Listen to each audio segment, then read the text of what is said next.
Inglaterra. Já uma vez dominada pelos romanos, esta pequena nação ergueu-se para se tornar um dos maiores e mais poderosos impérios da história. Seu território espalhava-se pelo mundo e incluía todos os continentes. It was unimaginably large. Tecnologia, inovação e ambição. Eram essas as ferramentas com que foi construído o grande império e a formidável marinha britânica, cuja hegemonia exerceu o domínio de todos os mares. The Royal Navy is like the Microsoft of the global system in the 18th and 19th century. They are everywhere. O Império Britânico criou símbolos de domínio que até hoje provocam admiração.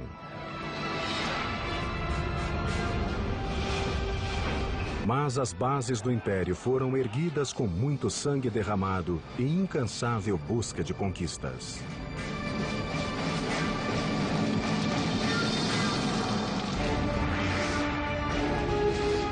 Construindo um império, a Grã-Bretanha, aço e sangue. 410 depois de Cristo. O mais poderoso império que o mundo já conhecera sofria um ataque irresistível. Em um ponto remoto da Grã-Bretanha, as invencíveis legiões romanas batiam em vergonhosa retirada. Atrás de si deixavam um vácuo militar e político. Pela primeira vez em mais de 400 anos, a vulnerável ilha teria de prover a própria subsistência. Era o fim de um império e o início de outro.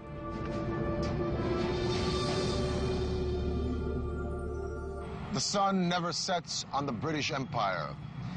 I've heard those words all my life, ever since I was a kid, even though I've never lived in England, and that empire is long gone. Hello, I'm Peter Weller. At its height, the British Empire covered almost a quarter of the Earth's land mass, some 14 million square miles, and if you think about that, that's just staggering.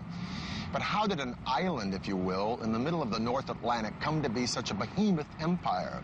Well, in the early 400s AD, when those Roman citizens were fleeing in the face of an onslaught of Vikings and Jutes and Angles and Saxons, some of those marauding and plundering people decided to stay. Maybe they liked the temperate climate.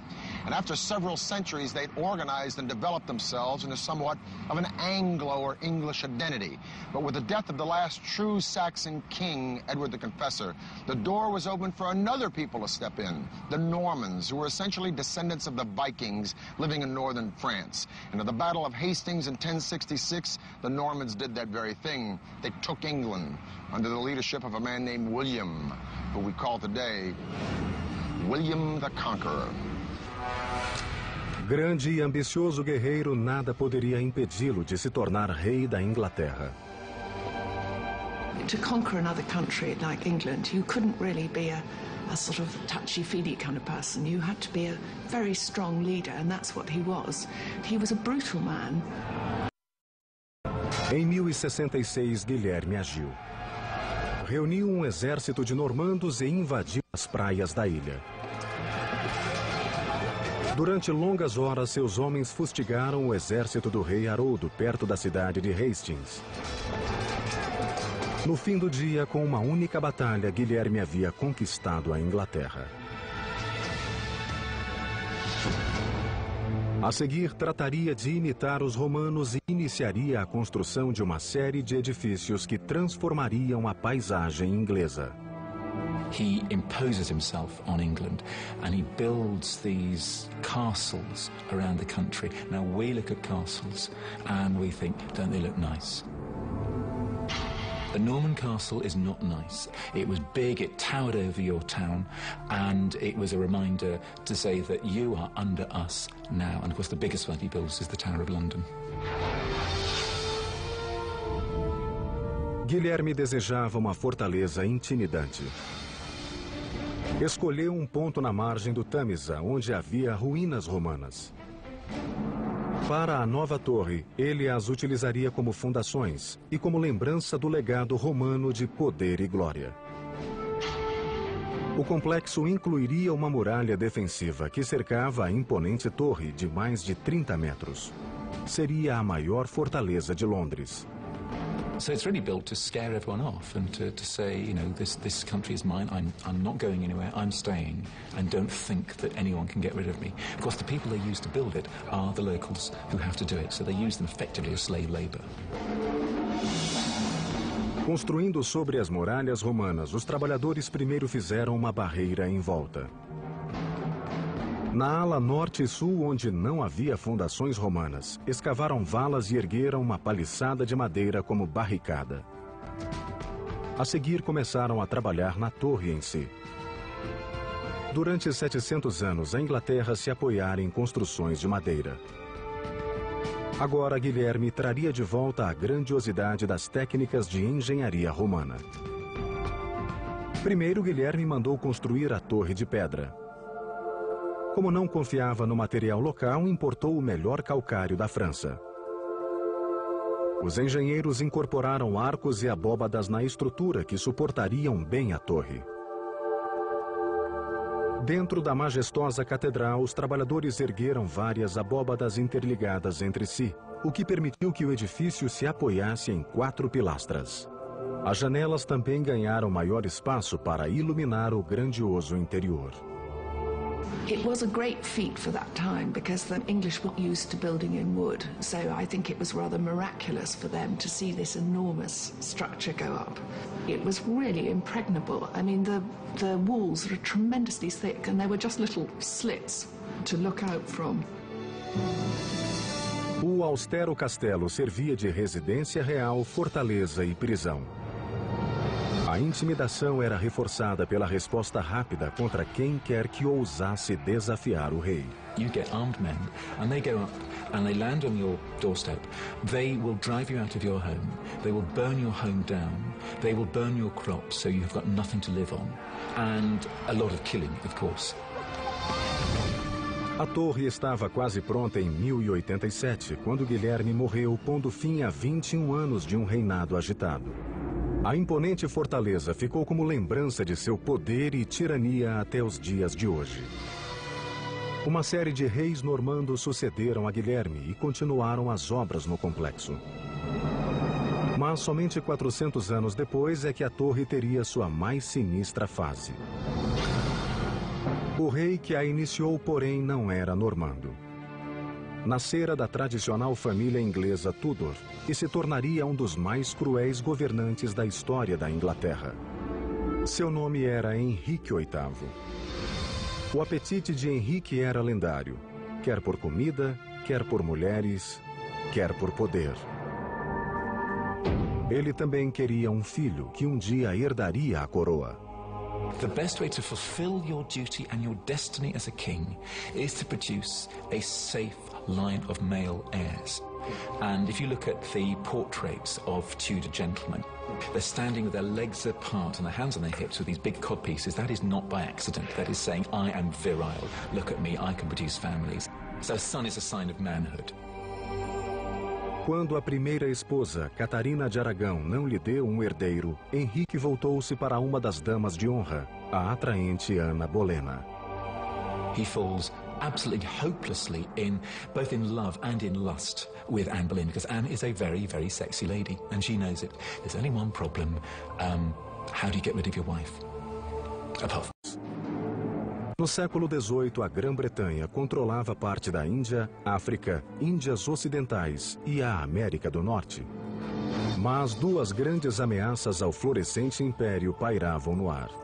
E o rei que as combateria, Jorge III, também combateria os próprios demônios.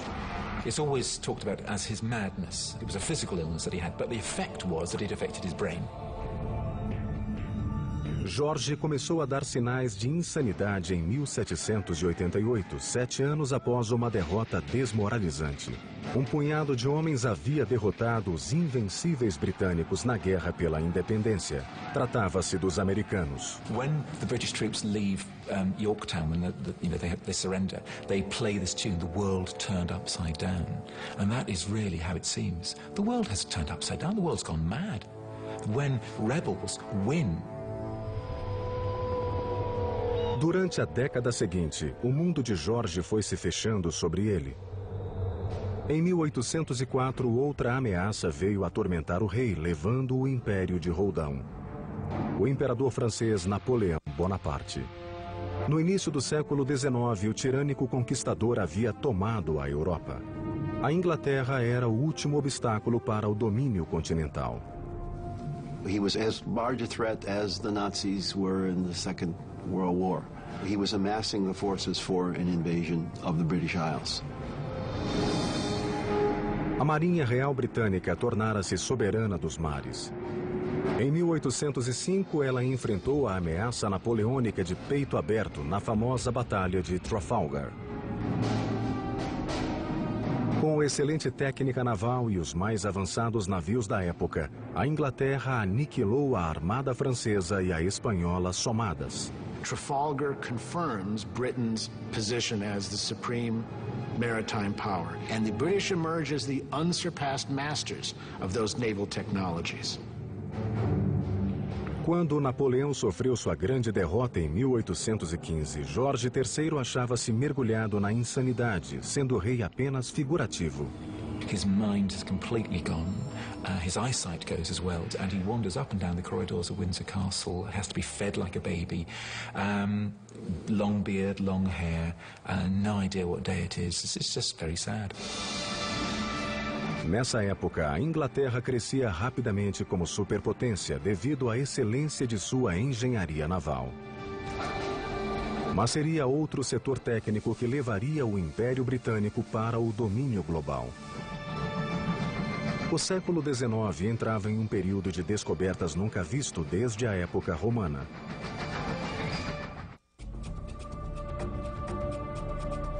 No século XIX, a Grã-Bretanha transformara-se em titã industrial transbordante de riquezas. Esse incrível êxito devia-se a um período de muitas invenções tecnológicas que pipocaram pelo império e depois encantaram o mundo. It's hard to think of a period in history where you had so much creativity in terms of technology, so much willing to experiment with the possibilities of what you can do with machines, what you can do with engineering, what you can do with architecture. No passado, os impérios foram construídos à mão. Agora, a Inglaterra construiria o seu com máquinas. Engineering innovations like cast iron and the turning of a warship into a single ballistic offensive entity with guns transformed the English Navy. And that Navy transformed England into an empire. And that military and commercial empire that spread from Europe to Asia, from the Americas to Africa, dominated the seas. But what about the land?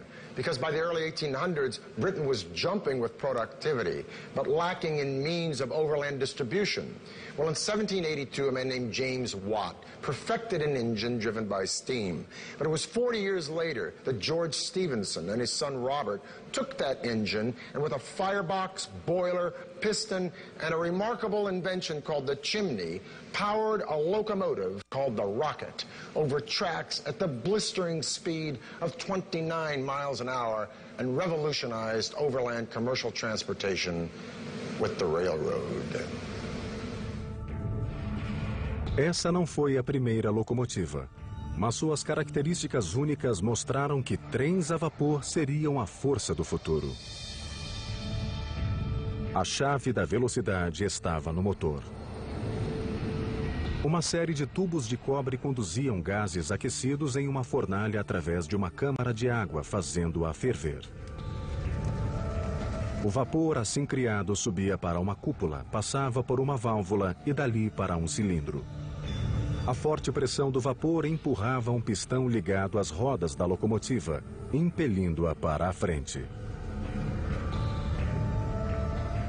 O vapor era liberado pelo novo dispositivo, a chaminé, e ar fresco era sugado para a fornalha, avivando o fogo.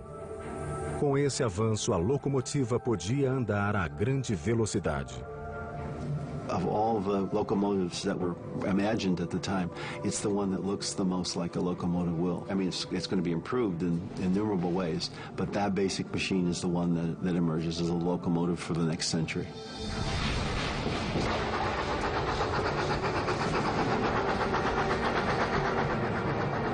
Começava a febre de ferrovias na Grã-Bretanha.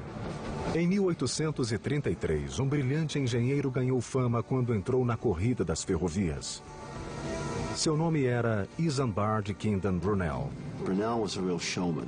He dressed well, he had a beautiful wife. He was a celebrity, and he knew how to play that to a hilt.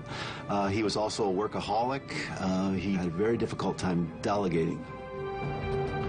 Brunel sabia bem o que queria.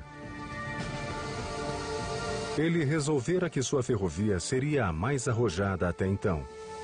Uma rede intrincada de ramais ligando toda a Inglaterra. E batizou-a de Ferrovia Great Western. Seria a mais rápida que o mundo já vira. He wanted a track which was on a very, very shallow gradient so that the trains would be able to travel that much faster. Maior velocidade significava atravessar montanhas em vez de contorná-las. A engenharia criou outra maravilha, hoje conhecida como túnel ferroviário. It was necessary essentially to chisel through rock, and the length of the tunnel was something like 1 3/4 miles, which was really astonishing for this time. That's a really serious tunnel, even by today's standards. Brunel reuniu centenas de trabalhadores irlandeses para cavar o túnel. Começaram abrindo poços na crista da colina. Usavam pólvora para abri-los. A seguir, os homens eram baixados em cestos até a base, onde faziam a escavação com ferramentas manuais. Cavalos acionavam cabrestantes que içavam o material para o cume. It was a slow, painful and sometimes quite a dangerous process, of course. And there were fatalities on the Box Tunnel during its construction. Lots of dust, lots of grime, and when the explosions were going off, the risk of flying rock. Após 4 anos de trabalho em que pereceram mais de 100 pessoas, o túnel estava pronto. A Great Western foi inaugurada em 1841. Até hoje, os trens passam por esse túnel. A febre de ferrovias que Brunel ajudara a se espalhar tomou conta de todo o império, reforçando e apertando os laços do poderio inglês. Railways in the middle of the 19th century, first in England and then wherever they spread, they're sources of just incredible wonder. They're big, they're loud, they're dirty, and they're just power, and they represent speed, they represent the conquest of space and time. They're literally awesome machines.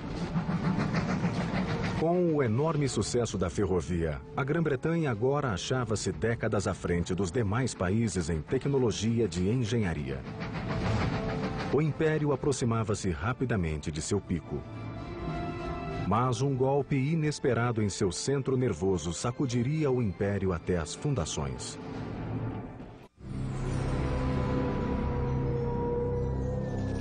Outubro de 1834.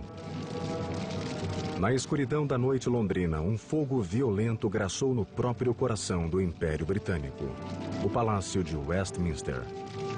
Por séculos, esse complexo de edifícios vinha sendo o centro de comando do poderio britânico e um símbolo inegável de sua força. Agora, enquanto as chamas transformavam o palácio em um inferno enraivecido, milhares de pessoas observavam a destruição, tomadas de horror, imaginando o que seria de seu mundo. The fire of 1834 had dealt a devastating blow to the political nerve center of the British Empire. Westminster Palace had stood in some form or another since the late 11th century during the time of William the Conqueror. And now these ruins had the British people wondering, would Parliament ever meet again in this place? Would Parliament ever rise and vote again in these magnificent buildings that had given birth to the modern political process? Well, a royal commission was appointed to decide this very thing, and the royal commission decided, yes, Parliament would be reconstructed in this place. But now a more difficult question came up. What would these buildings look like? Would they be neo-Gothic, French, Italian, or English? Or would they be the perpendicular style of Elizabethan Tudor or English Renaissance? A sort of a civic war happened for 2 years until 1836. The Royal Commission, over 97 proposals, chose the plan of a man named Charles Barry, who was a fan of the Italian Renaissance, but he combined those elements with neo-Gothic, and he gave us this. The Houses of Parliament we have today, sort of a mishmash of styles, but a stunning mishmash nonetheless.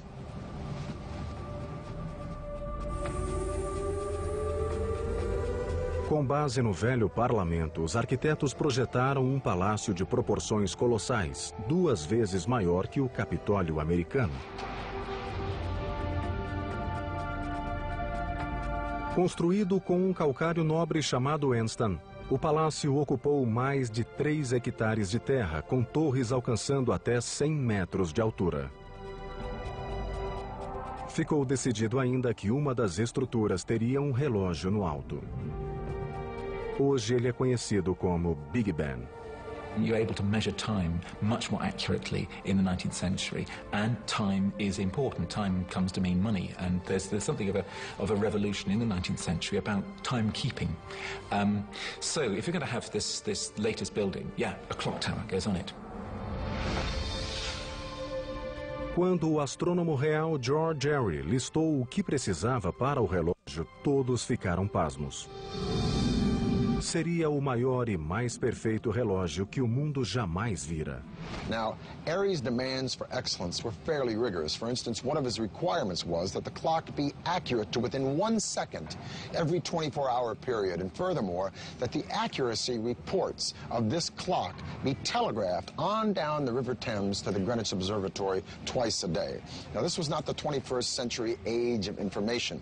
A digital clockmaker today, this would not be shooting for the moon. But a 19th century clockmaker, to make such a great clock in a huge tower with such heavy striking mechanisms, pushing such heavy hands, with such precision and such accuracy that would be exposed to the rain, wind, and elements second after second, hour after hour, week after week, year after year. This was absolutely unimaginable. It was like going to the moon. So Parliament, rightfully, asked Airy if he might come up with a plan that was a little bit more reasonable, a little less expensive. But Airy was adamant. And thus the clock today we call Big Ben, which is really the name of the bell, became the standard for timekeeping the world over.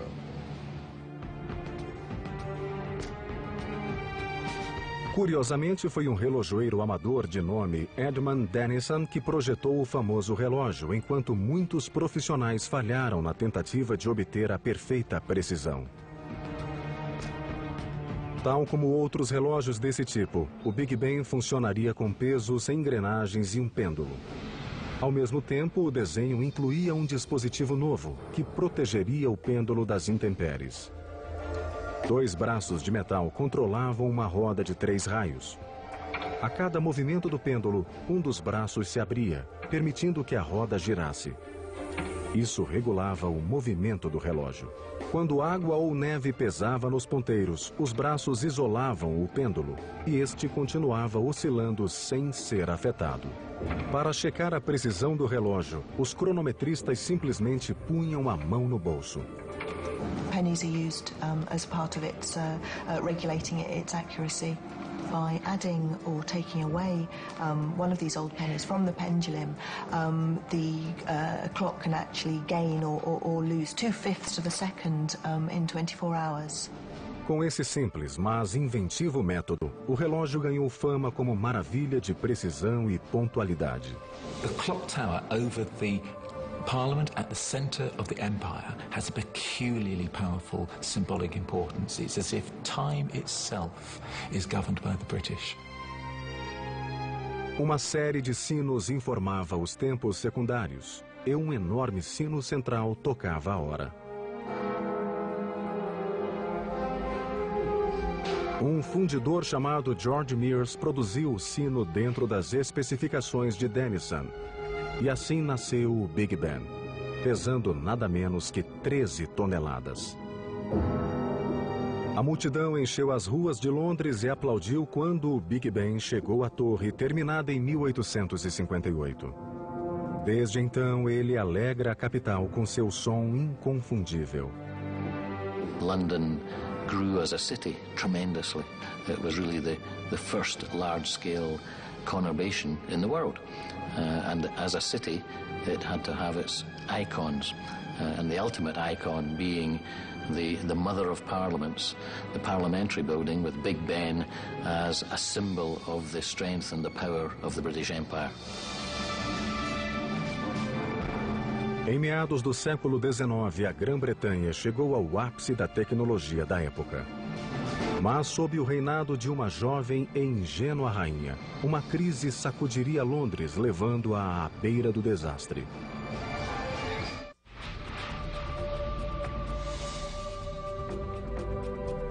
Em 1837, uma adolescente assumiu o trono da maior potência do mundo. Sua ascensão ao poder causou comoção em todo o país. Súditos e ministros consideravam-na mimada, impulsiva e despreparada para governar. Era ela a Rainha Vitória. She was only 18 when she came to the throne, and she'd had a very, very difficult first couple of years on the throne, and in fact was very unpopular. Ninguém imaginaria que essa criança imatura cresceria e se tornaria um símbolo reverenciado do grande império. A transformação começou quando ela se casou com o primo Alberto em 1840. She fell in love almost at first sight. All her life, actually, she wants someone to lean on, metaphorically and indeed literally. And Albert is able to take her in hand, rather. So he comes in and he helps her grow up. Nessa época, o império expandira-se mundo afora, da América do Norte à Austrália. Alberto e Vitória queriam o melhor em engenharia e tecnologia, sabendo que eram a Austrália. Alberto e Vitória queriam o melhor em engenharia e tecnologia, sabendo que eram as melhores ferramentas de expansão imperial. E uma dessas tecnologias foi essencial: a telegrafia. You've got an empire which is extending literally around the globe. People talked about the annihilation of space and time through electrical telegraph. A indústria do telégrafo explodiu no mundo sob a liderança da Grã-Bretanha. Em meados do século XIX, mais de 150 mil quilômetros de cabos telegráficos foram instalados no país. Agora, uma mensagem podia ser enviada da Inglaterra à Índia em questão de horas. A primeira via de comunicação ultra-rápida tinha chegado e com ela o Império consolidaria seu poder de modo mais direto e efetivo. It's an enormous feat, no question. It's something which simply was not conceivable before they did it. Os grandes avanços tecnológicos não só uniram o Império, como provocaram uma explosão de produtividade nunca vista. As pessoas fugiam das áreas rurais para as grandes cidades em busca de novas oportunidades. À medida que as fábricas cresciam, o mesmo acontecia com a população da capital, Londres. So whereas it had been 1 million at the beginning of the 19th century, it was then, by the 1850s, it was already 2 million. And London was not designed for this. And there was terrible overcrowding. Really, people were living like as though they were in a chicken coop. Londres fervilhava de gente. Maltratada e superpovoada, os problemas sanitários pipocaram por toda a cidade. Dejetos eram jogados em coletores pluviais e essa água imunda caía diretamente no Tâmisa. A situação era desesperadora. You would think the Thames, huge river, that would be a great way of disposing of London's waste. But unfortunately, it was also London's water supply. So the waste of 2 million Londoners was being shunted into the Thames, and then Londoners were actually drinking this. 1848. A catástrofe se abateu sobre Londres. Uma epidemia de cólera devastou a cidade, matando mais de 14 mil pessoas. 3 anos depois, outra epidemia apareceu, ceifando mais de 10 mil vidas. Os cemitérios transbordavam. A cidade mais avançada do mundo enfrentava um terror somente igualado na Idade Média, com a peste negra. In the space of 30 years, over 30,000 Londoners died, and this was because of cholera, and because cholera was spreading through London's polluted water supply. It was shocking. Algo precisava ser feito. As autoridades procuraram o engenheiro Joseph Bazalgette, cuja solução revolucionou o planejamento urbano. Ele e milhares de trabalhadores começaram a construir o mais avançado sistema de esgoto da época. O plano de Bazalgette era instalar interceptores gigantescos de cada lado do Tâmisa, paralelos ao rio. Esses coletores principais foram conectados aos velhos canos de esgoto, recebendo os dejetos e desviando-os do precioso rio. The genius of the system was that gravity was used wherever possible to actually move the sewage out of London. So the sewers actually ran at an incline. Quando a profundidade atrapalhava o processo, Bazalgette construía estações de bombeamento. Ali, motores movidos a vapor elevavam o esgoto a uma cota mais alta e o processo se repetia. A tubulação conduzia os dejetos para 2 reservatórios, onde eram armazenados e liberados na maré alta quando a natureza completaria o processo. The sewer system really was one of the marvels of the 19th century. It used 300 million bricks. There was extraordinary earth moving. It was a truly colossal task and brilliant, amazing. O extraordinário feito de engenharia transformou Londres na primeira metrópole mundial. Os demais países da Europa estudavam o projeto com admiração. Mas poluição não seria a única crise do reinado de Vitória. If you read Hard Times or Oliver Twist or David Copperfield or any of the other genius works by Charles Dickens, you'll get a sense of the staggering overpopulation in London in the 19th century. And some of the fallout of this horror was the sheer volume of traffic in London, a chaos of pedestrians and horses and carriages and carts hauling everything from hay to hardware. The traffic from the south alone was bottlenecking the London Bridge such that London felt like it was choking to death on its own success. London needed another river crossing, but a traditional bridge would block the big merchant boats coming upriver to the port. No, what London needed was a drawbridge, like that one. Construíram a ponte levadiça maior e mais sofisticada de quantas havia. E chamaram-na Ponte da Torre. Era toda de aço revestido de pedra para combinar com a Torre de Londres. Quando a ponte foi erguida, as básculas, de 1.200 toneladas cada uma, eram erguidas por motores a vapor. A energia fazia girar os pinhões ao longo de uma barra denteada, presa ao vigamento. Um eixo girava, enquanto o pinhão erguia a estrutura. As básculas paravam a um ângulo de 83 graus, permitindo que qualquer navio passasse. The rising of the bridge only took 1 minute to raise it, so it was an incredible feat of engineering. 400 homens levaram 8 anos para construir a Ponte da Torre. Hoje ela é uma das pontes mais conhecidas do mundo. Embora tivesse sido o grande mentor dessas obras, Alberto não viveu para vê-las prontas. Morreu em 1861, deixando Vitória inconsolável. Queen Victoria fell into grief the like you have never seen.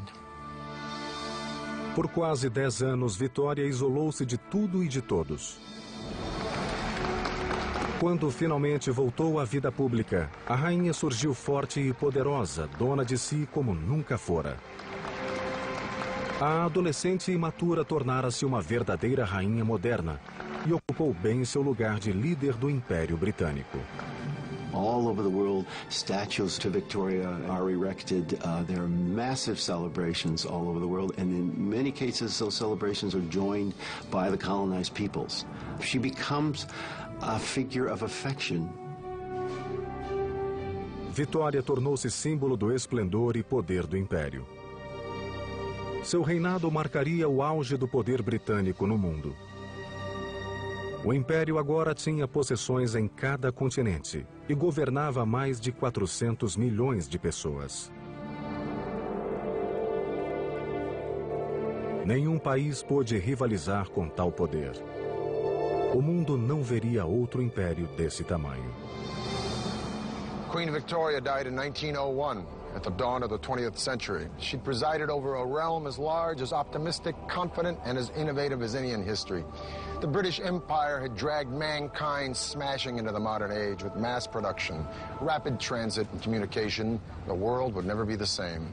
Every single country and culture on this planet today has benefited in some way or another from British vision and imagination. The sun may have finally set on the British Empire, but regarding the miracles of the modern age, the sun never burned brighter.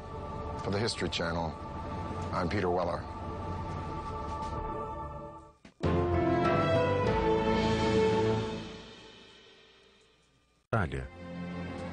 Alberto e Vitória queriam o melhor em engenharia e tecnologia, sabendo que eram as melhores ferramentas de expansão imperial. E uma dessas tecnologias foi essencial: a telegrafia. You've got an empire which is extending literally around the globe. People talked about the annihilation of space and time through electrical telegraph. A indústria do telégrafo explodiu no mundo sob a liderança da Grã-Bretanha. Em meados do século XIX, mais de 150 mil quilômetros de cabos telegráficos foram instalados no país. Agora, uma mensagem podia ser enviada da Inglaterra à Índia em questão de horas. A primeira via de comunicação ultra-rápida tinha chegado e com ela o Império consolidaria seu poder de modo mais direto e efetivo. It's an enormous feat, no question. It's something which simply was not conceivable before they did it.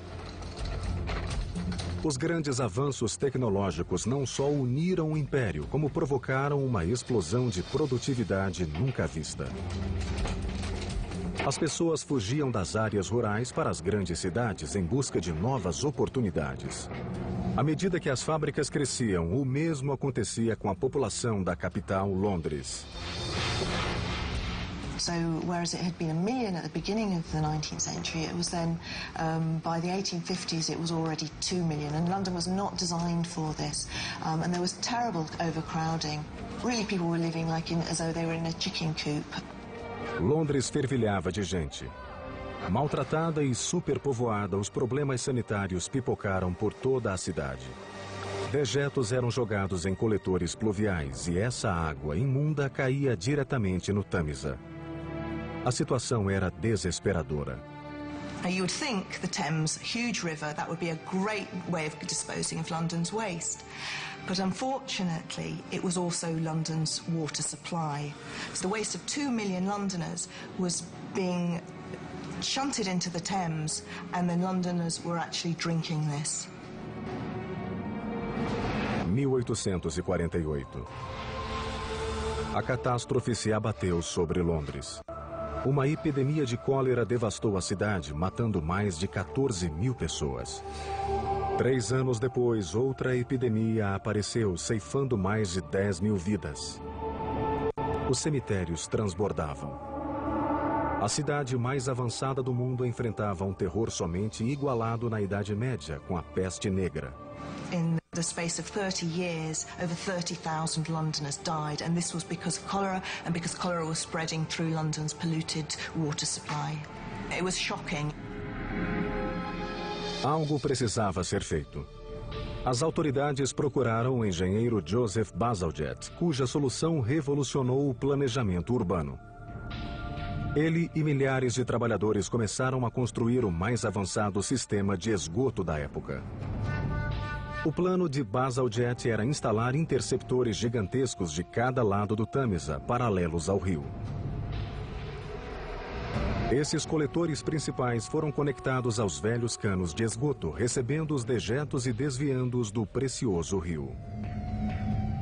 The genius of the system was that gravity was used wherever possible to actually move the sewage out of London. So the sewers actually ran at an incline. Quando a profundidade atrapalhava o processo, Bazalgette construía estações de bombeamento. Ali, motores movidos a vapor elevavam o esgoto a uma cota mais alta e o processo se repetia.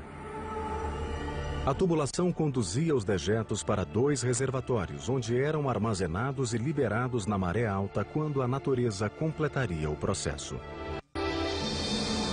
The sewer system really was one of the marvels of the 19th century. It used 300 million bricks. There was extraordinary earth moving. It was a truly colossal task and brilliant, amazing. O extraordinário feito de engenharia transformou Londres na primeira metrópole mundial. Os demais países da Europa estudavam o projeto com admiração. Mas poluição não seria a única crise do reinado de Vitória. If you read Hard Times or Oliver Twist or David Copperfield or any of the other genius works by Charles Dickens, you'll get a sense of the staggering overpopulation in London in the 19th century. And some of the fallout of this horror was the sheer volume of traffic in London, a chaos of pedestrians and horses and carriages and carts hauling everything from hay to hardware. The traffic from the south alone was bottlenecking the London Bridge such that London felt like it was choking to death on its own success. London needed another river crossing, but a traditional bridge would block the big merchant boats coming upriver to the port. No, what London needed was a drawbridge, like that one. Construíram a ponte levadiça maior e mais sofisticada de quantas havia. E chamaram-na Ponte da Torre. Era toda de aço revestido de pedra para combinar com a Torre de Londres. Quando a ponte foi erguida, as básculas, de 1.200 toneladas cada uma, eram erguidas por motores a vapor. A energia fazia girar os pinhões ao longo de uma barra denteada, presa ao vigamento. Um eixo girava, enquanto o pinhão erguia a estrutura. As básculas paravam a um ângulo de 83 graus, permitindo que qualquer navio passasse. The rising of the bridge only took 1 minute to raise it, so it was an incredible feat of engineering.